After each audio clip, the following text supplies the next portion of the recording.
एक बार एक दुखी व्यक्ति गौतम बुद्ध के पास आता है और कहता है, हे बुद्ध, मुझे लगता है कि मैं इस दुनिया का सबसे दुखी व्यक्ति हूँ। मैं अपने गांव का एक गरीब मजदूर हूँ और बड़े किसान के यहाँ मैं काम करता हूँ। अपनी मेहनत मजदूरी से मैं सिर्फ इतना ही कमा पाता हूँ कि अपने परिवार के लिए 2 वक्त के खाने का जुगाड़ कर सकूं। मेरे पास रहने के लिए एक अच्छा घर भी नहीं है और ना ही खेती करने के लिए जमीन का एक टुकड़ा है।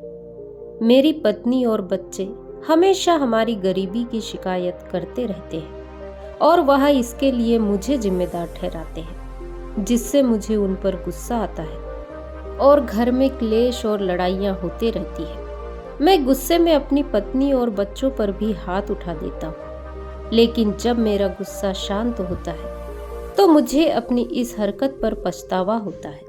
मुझे उनके उदास चेहरों को देखकर बहुत दुख होता है और खुद पर गुस्सा भी आता है कि क्या मैं अपने छोटे से परिवार को खुश करने के लायक भी नहीं हूँ।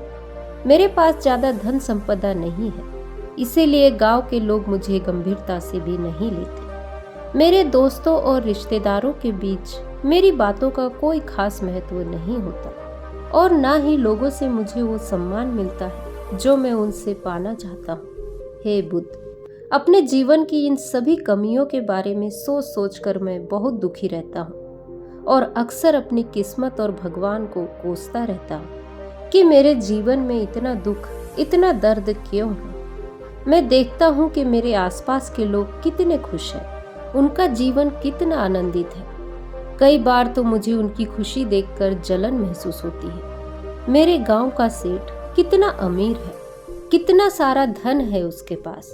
वह किसान जिसके यहाँ मैं काम करता हूँ, कितने सारे खेत है उसके पास, जिसमें सैकड़ों मजदूर रोज काम करते हैं। मेरे गांव का व्यापारी, पूरे नगर में उसका व्यापार फैला हुआ है। इनके जीवन में कोई कमी नहीं है, कोई दुख नहीं है। हे बुद्ध, आप मुझे कोई ऐसा तरीका बताइए जिससे मेरा जीवन इन लोगों की तरह बन जाए और मेरे जीवन में किसी भी प्रकार का दुख ना रहे।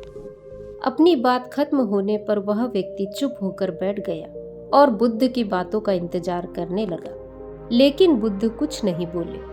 उसकी बातें सुनने के बाद उन्होंने आंख बंद करके ध्यान करना शुरू कर दिया। वह व्यक्ति कुछ देर प्रतीक्षा करता रहा, लेकिन जब बुद्ध कुछ न बोले तो उसने कहा, हे बुद्ध, मैं आपके पास बड़ी उम्मीद लेकर आया हूँ। आप मेरे दुखों को खत्म करने का कोई तरीका बताएं। यह सुन बुद्ध ने आंखें खोली और कहा, तुम कल सुबह अपने गांव के उन 3 लोगों को अपने साथ लेकर आना जो बहुत खुश है, जिनके जीवन में किसी प्रकार का कोई दुख नहीं है। फिर कल मैं तुम्हें एक ऐसा तरीका बताऊंगा जिससे तुम्हारे जीवन के सारे दुख दर्द समाप्त हो जाएंगे। यह सुनकर वह व्यक्ति बहुत खुश हुआ और उन 3 लोगों के साथ कल वापस आने का वादा कर वहां से चला गया। उसके जाते ही बुद्ध के एक शिष्य ने बुद्ध से पूछा, हे तथागत, आप उस व्यक्ति के प्रश्नों का उत्तर आज भी दे सकते थे, लेकिन आपने उसे कल क्यों बुलाया? बुद्ध ने कहा, क्योंकि सिर्फ मेरी बातों से उसका नजरिया नहीं बदलने वाला था। जीवन के प्रति उसके नजरिए को बदलने के लिए उन 3 लोगों को यहाँ होना जरूरी है, जिन्हें वह सबसे खुशहाल इंसान समझता है, जिनके लिए वह मानता है कि उनके जीवन में किसी प्रकार का कोई दुख नहीं है।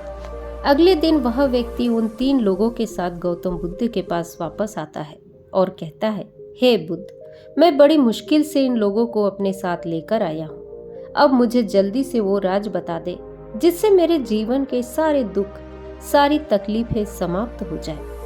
बुद्ध ने कहा, लेकिन उससे पहले इन सबसे यह तो पूछ लो कि क्या ये लोग सच में खुश हैं? बुद्ध ने सबसे पहले किसान से पूछा, मैंने सुना है कि तुम अपने गांव के सबसे खुश व्यक्ति हो। तुम्हारे जीवन में किसी भी प्रकार का कोई दुख, कोई समस्या नहीं है। किसान बड़े गुस्से में बोला, हे बुद्ध, कैसी बात कर रहे हैं आप? मुझे तो लगता है कि मैं अपने गांव का सबसे दुखी व्यक्ति हूँ। कितनी सारी जिम्मेदारी और चिंताएं हैं मेरे ऊपर। इस साल कम बारिश की वजह से मेरी फसल कम हुई है।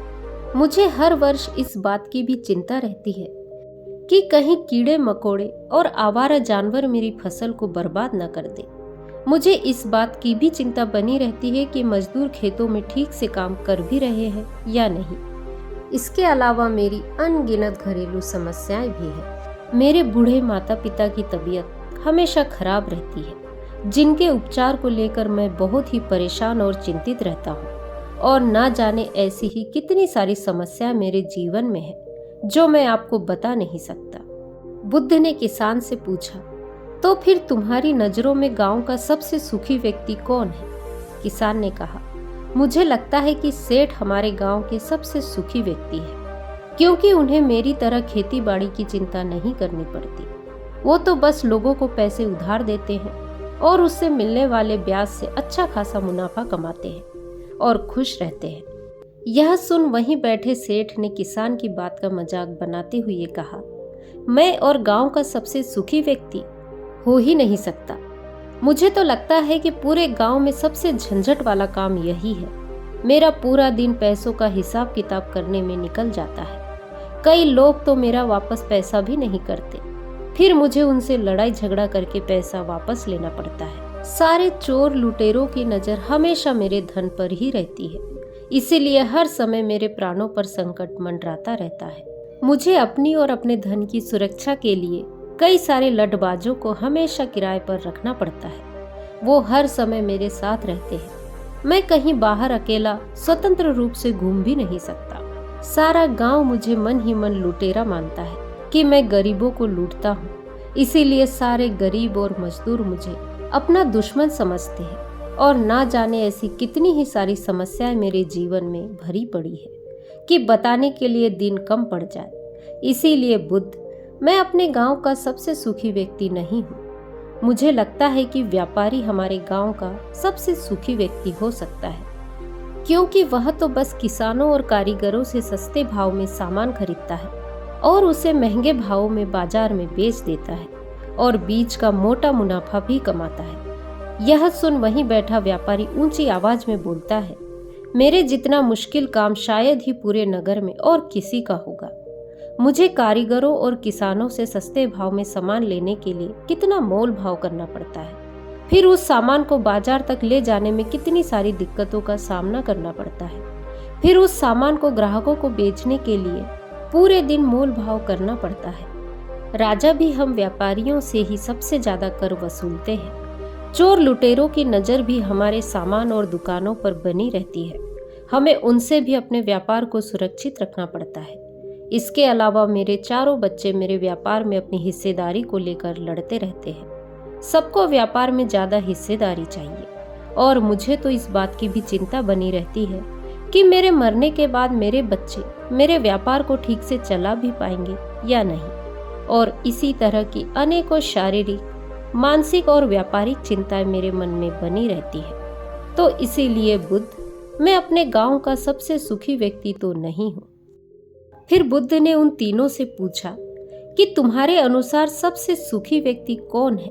उन तीनों ने कहा, कोई व्यक्ति जो अपनी मेहनत से अपने और अपने परिवार के लिए 2 वक्त का खाना इकट्ठा कर ले, जिसके जीवन में ज्यादा चिंता न हो, जिसे रात में अच्छी नींद आती हो, जिसे कुछ खो जाने का डर न हो, जो एक साधारण जीवन जीता हो, वो व्यक्ति सबसे ज्यादा सुखी है। जैसे कि हमारे गांव का यह मजदूर। उन तीनों ने उस व्यक्ति की तरफ इशारा किया। किसान, सेठ और व्यापारी के मुंह से ऐसी बातें सुनने के बाद उस दुखी व्यक्ति को अपने कानों पर भरोसा नहीं हो रहा था। वह जिन्हें आज तक सबसे खुशहाल व्यक्ति समझ रहा था, वह तो अपने अंदर उससे भी ज्यादा दुख लिए हुए घूम रहे थे और उनकी नजरों में तो वह खुद सबसे सुखी व्यक्ति है। इसके बाद बुद्ध ने मुस्कुराते हुए कहा, हम सभी को अपने दुख, अपनी परेशानियां सबसे बड़ी लगती है। हमें लगता है कि हम ही इस दुनिया के सबसे दुखी व्यक्ति हैं। दूर से देखने पर दूसरा इंसान हमें खुद से ज्यादा सुखी और खुशहाल प्रतीत होता है, लेकिन असल में सबके जीवन में हमारी तरह दुख और परेशानियां होती ही है और हम कभी इनसे बच नहीं सकते। अगर तुमने बहुत प्रयास करके एक समस्या का समाधान कर भी लिया तो दूसरी नई समस्या खड़ी हो जाएगी। ध्यान रखो, जब तक हमारा जीवन है तब तक कोई न कोई समस्या जीवन में आती रहेगी। तुम्हारे जीवन में दुख का सबसे बड़ा कारण तुम्हारी समस्याओं का होना नहीं, बल्कि इस चाहत का होना है कि हमारे जीवन में कोई दुख ना रहे, कोई समस्या ना रहे। परेशानियां, समस्या जीवन का एक हिस्सा है और इनसे बचा नहीं जा सकता, केवल स्वीकार किया जा सकता है। इसीलिए अगर तुम चाहते हो कि तुम्हारे जीवन में कोई दुख ना रहे, तो यह मान लो कि जीवन में दुख और परेशानियां तो रहेगी, और जिस दिन तुमने यह स्वीकार कर लिया कि समस्याएं हमारे जीवन का एक अभिन्न हिस्सा है, उसी दिन के बाद से तुम्हें कोई भी परेशानी, कोई भी समस्या दुखी नहीं कर पाएगी। सभी को बुद्ध की बातें समझ में आ गई। उन्होंने बुद्ध को धन्यवाद दिया और वहां से चले गए। तो दोस्तों, आज की कहानी यदि आपको पसंद आई हो तो वीडियो को लाइक, शेयर, कमेंट करें और मेरे चैनल को सब्सक्राइब करें। नमो बुद्धाय।